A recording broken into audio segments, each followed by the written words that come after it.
কি পেলাম কি হারালাম জানি না, তবে হ্যাঁ 2025 সাল পুরোটাতেই আমি আমার হাজব্যান্ডকে একদম আমার বন্ধু হিসেবে পেয়েছি এবং সম্পূর্ণভাবে আমি যেভাবে চেয়েছি ঠিক সেভাবেই হয়েছে।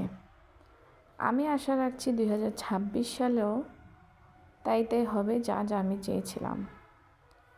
একটা সময় মানুষ অনেক বেশি বাধা দেয়, আবার একটা সময় যখন দেখে যে না সে সঠিক পথে আছে, সে রাইট ওয়েতে আছে, তখন আর বাধা দেওয়ার কোনো প্রশ্নই ওঠে না।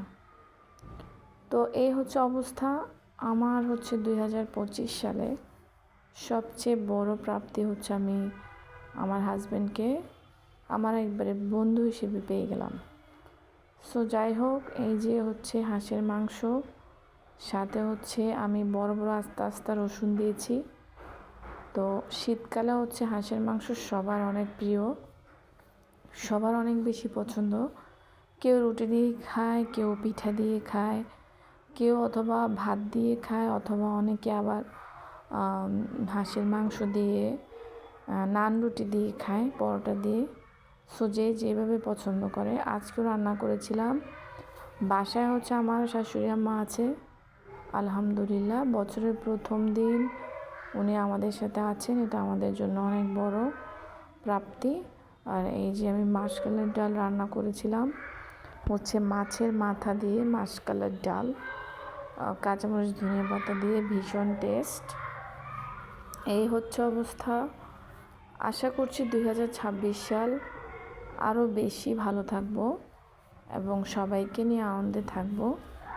আশা করছি 2026 সালে অনেক ইচ্ছা পূর্ণ হবে, অনেক চাওয়া পূর্ণ হবে ইনশাল্লাহ।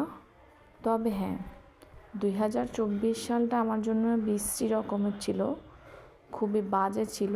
একদিকে অসুস্থতা, আরেকদিকে বিপদ আপদ, চতুর্দিকে ঝামেলায় ছিলাম।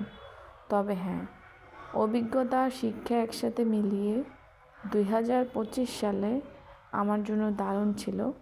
কারণ 2025 সালে আমি সম্পূর্ণ নতুনভাবে এবং নিজের হাজব্যান্ডকে, নিজের জীবন সঙ্গীকে একদম ফ্রেন্ডলি, একদম বন্ধুর মতো করে পেয়েছি, আবিষ্কার করেছি, যেটা আসলে কোনো ক্যামেরায় ছবি বন্দি করার থেকেও অনেক বেশি হেল্পফুল।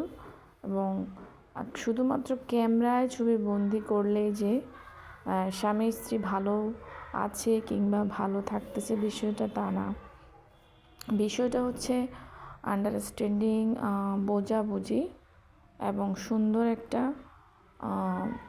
বিষয় আলোচনার মাধ্যমে সমাধান করা, সুন্দর পরিপাটি স্মার্টলি সেটাকে হ্যান্ডেল করা এবং খুব সুন্দরভাবে বুঝিয়ে তাকে সঠিক পথে নিয়ে আসা।